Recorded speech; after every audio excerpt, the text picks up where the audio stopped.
Hello दोस्तों, क्या हाल चाल है। उम्मीद करता हूँ मस्त होंगे, स्वस्थ होंगे, तंदुरुस्त होंगे। तो आज हम लोग पढ़ने वाले हैं क्लास 10वीं की पहला चैप्टर, जिसका नाम है रासायनिक अभिक्रिया एवं समीकरण। और इसमें हम लोग केवल ऑब्जेक्टिव पढ़ेंगे और पूरे ऑब्जेक्टिव जो है वो प्रीवियस ईयर क्वेश्चन बैंक से उठाया गया है, उसमें से यहाँ पे लाया गया है। ठीक है, तो इसमें से चुनिंदा क्वेश्चन है जो क्या किया है एग्जाम में पूछा गया, हम उसके बारे में आज चर्चा करेंगे।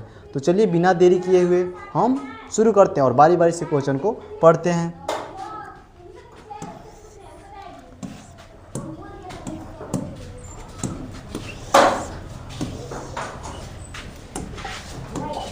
तो हम लोग का पहला क्वेश्चन है रासायनिक अभिक्रिया का संकेत क्या है। तो रासायनिक अभिक्रिया का संकेत देखते हैं, ऑप्शन क्या है, रंग परिवर्तन है, दूसरा में गैस निकलना है, तीसरा में अवक्षेप बनना है, चौथा में उपयुक्त सभी है। तो हम लोग को पता है कि रासायनिक अभिक्रिया का संकेत इनमें से सभी होता है, तो ऑप्शन नंबर क्या हो जाएगा, ऑप्शन नंबर डी हम लोग का सही हो जाएगा। तो चलिए अगला क्वेश्चन पे आते हैं। अगला क्वेश्चन क्या है देखते हैं।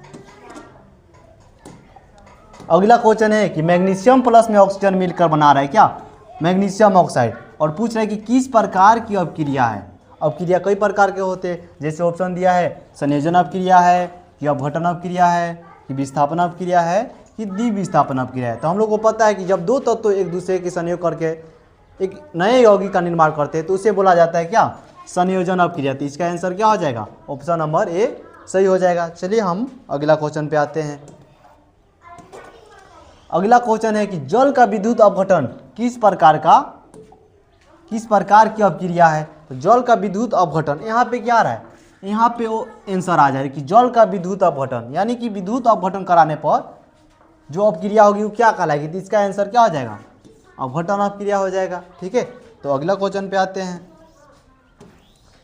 अगला क्वेश्चन कर रहा है कि श्वसन किस प्रकार की अभिक्रिया है। तो हम सांस लेते हैं, सांस और श्वसन लेने में अंतर है। जब हम श्वसन होता है हमारे शरीर में, उस टाइम पे हमारे शरीर से क्या होता है कि ऊर्जा मुक्त होता है, और ऊर्जा किस में मुक्त होता है, ऊष्माक्षेपी अभिक्रिया में मुक्त होता है। इसका आंसर क्या हो जाएगा, ऊष्माक्षेपी अभिक्रिया हो जाएगा। ठीक है बच्चों, तो चलिए अगला क्वेश्चन पे आते हैं।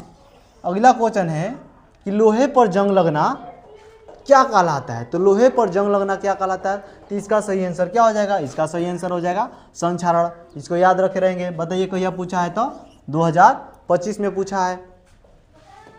अगला क्वेश्चन पे आते हैं।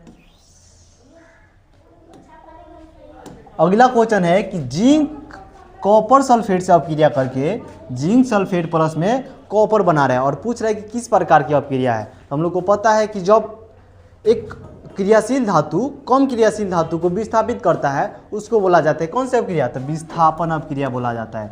ठीक है बबुआ, अगला क्वेश्चन पे आते हैं। अगला क्वेश्चन क्या कर रहा है कि AgNO3 प्लस में NaCl मिल के AgCl प्लस में NaNO3 बना रहा है। तो हम लोग पढ़े हैं कि जब दो यौगिक आपस में संयोग करके अपने आयनों के आदान प्रदान करके केवल दो यौगिक का निर्माण करते हैं, उससे क्या बोला जाता है, तो द्विविस्थापन अभिक्रिया बोला जाता है। तो द्विविस्थापन अभिक्रिया कहाँ है बबुआ, तो द्विविस्थापन अभिक्रिया सी नंबर पे है। तो इसका आंसर क्या हो जाएगा, सी हो जाएगा। चलिए अगला क्वेश्चन पे आते हैं। अगला क्वेश्चन है कि CaCO3, ठीक है, CaCO3 क्या, इसको क्या बोलते हैं, कैल्शियम कार्बोनेट बोलते हैं। यहाँ पे इसको क्या बोलते हैं, कैल्शियम ऑक्साइड बोलते हैं, इसको कार्बन डाइऑक्साइड बोलते हैं। तो CaCO3 टूटकर कैल्शियम ऑक्साइड और कार्बन डाइऑक्साइड बना रहा है, और पूछ रहा है कि किस प्रकार की अभिक्रिया है। देखिए बाबू, को यह पूछा है तो 2024 में पूछा है। इसका सही जवाब क्या हो जाए, हम पढ़ चुके हैं कि जब एक बड़े यौगिक टूटकर एक अलग यौगिक का निर्माण करता है, दो या दो से अधिक यौगिक का निर्माण करता है, उसको बोला जाता है कौन सा अभिक्रिया बबुआ, तो अपघटन अभिक्रिया बोला जाता है। चलो अगला क्वेश्चन पे आते हैं। अगला क्वेश्चन है कि फेरस ऑक्साइड प्लस में एल्यूमिनियम अभिक्रिया करके एल्यूमिनियम ऑक्साइड प्लस में फेरस बना रहा है, और पूछा क्या है कि कौन सी अभिक्रिया है। देखिए बबुआ, कहिया पूछा है, 2024 में पूछा है। इसका सही जवाब क्या हो जाएगा बबुआ, तो इसका सही जवाब हो जाएगा क्या, विस्थापन अभिक्रिया हो जाएगा। ठीक है, चलिए अगला क्वेश्चन पे आते हैं। अगला क्वेश्चन है कि कैल्शियम ऑक्साइड प्लस में हाइड्रोजन अभिक्रिया करके कैल्शियम कॉपर बना रहा है, सॉरी बच्चों, और जल बना रहे हैं। तो पूछ रहे हैं कि कॉपर ऑक्साइड का क्या होता है, कॉपर ऑक्साइड का क्या होता है। तो यहाँ पे ध्यान देना है कि कॉपर ऑक्साइड का क्या हो रहा है। तो यहाँ देखिए कॉपर ऑक्साइड है और यहाँ पे कॉपर, यानी कि कहने का मतलब है यहाँ से क्या हो रहा है, ऑक्सीजन छूट रहा है, यानी कि माइनस हो रहा है। ठीक है, ऑक्सीजन माइनस हो रहा है। तो यहाँ पे जब ऑक्सीजन माइनस होता है, कहीं पे छूट रहा होता है, उसको क्या बोला जाता है, अपचयन क्रिया। तो इसका आंसर क्या हो जाएगा, भी सही हो जाएगा। चलिए अगला क्वेश्चन पे आते हैं। अगला क्वेश्चन क्या है हम लोग का, अगला क्वेश्चन है कि ऑक्सीकरण में क्या होता है। तो हम लोग पढ़े हैं कि ऑक्सीकरण किसे कहते हैं। तो जिसमें ऑक्सीजन का संयोग होता है, हाइड्रोजन का वियोग होता है, उसे क्या बोलते हैं, ऑक्सीकरण बोलते हैं। तो देखिए ऑप्शन में क्या क्या दिया है ऑक्सीजन का योग, क्या दिया है, ऑक्सीजन का योग दिया है, इधर हाइड्रोजन का ह्रास दिया है और इधर का इलेक्ट्रॉन का त्याग दिया। तो हम लोग पढ़े कि ऑक्सीजन का योग भी होता है, हाइड्रोजन का ह्रास भी होता है, यानी हाइड्रोजन का जब ह्रास हो रहा है तो वहाँ पे भी इलेक्ट्रॉन का क्या होगा, त्याग होगा। यानी तीनों ऑप्शन सही है। तो क्या हो जाएगा, इसमें से उपयुक्त सभी हो जाएगा। चलिए अगला क्वेश्चन पे आते हैं। अगला क्वेश्चन है कि अपचयन में क्या होता है। तो अपचयन को ही बोला जाता है अवकरण। ठीक है बबुआ, क्या बोला जाता है, अपचयन को अवकरण बोला जाता है। अब अवकरण किसे कहते हैं, तो अवकरण उसे कहते हैं जिसमें हाइड्रोजन का योग होता है और ऑक्सीजन का वियोग होता है। तो चलिए देखते हैं ऑप्शन में क्या क्या है। ऑप्शन में क्या है, ऑक्सीजन का ह्रास करने का मतलब वियोग हो रहा है, छूट रहा है। यहाँ पे हाइड्रोजन का योग करने का मतलब जुट रहा है।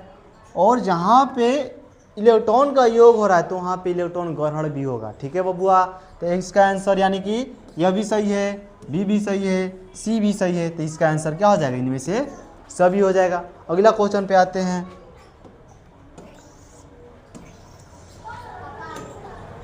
अगला क्वेश्चन है कि संतुलित समीकरण में दोनों ओर क्या समान होते हैं। तो एक संतुलित समीकरण में दोनों ओर क्या समान होंगे, तो उसमें समान होंगे हम लोग का परमाणु समान होता है। तो बी ऑप्शन सही हो जाएगा।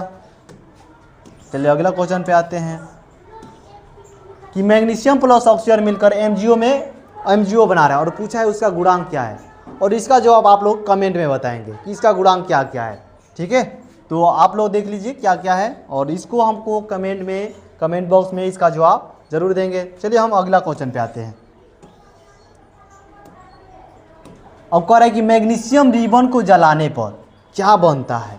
तो मैग्नीशियम रिबन को हम जब भी जलाएंगे तो मैग्नीशियम ऑक्साइड प्राप्त होता है। ठीक है बबुआ, तो इसका आंसर क्या हो जाएगा, ऑप्शन नंबर ए सही हो जाएगा। हम अगला क्वेश्चन पे आते हैं। अगला क्वेश्चन कर रहा है कि कैल्शियम ऑक्साइड प्लस में जल, ठीक है, H2O मिलकर क्या बनेगा। तो यहाँ पे हम जब भी पढ़े हैं कि धातु ऑक्साइड और जब जल मिलता है आपस में तो ये क्या करता है, एक क्षार का निर्माण करता है, यानी कि भस्म। ठीक है, अब बताइए बबुआ, हाई भस्म है क्या, नहीं है। हाई है का, इहो नहीं है। हाई है का, इहो नहीं है। तो बताओ ऑप्शन क्या हो जाएगा, ऑप्शन नंबर हम लोग का बी सही हो जाएगा। ठीक है, चलिए अगला क्वेश्चन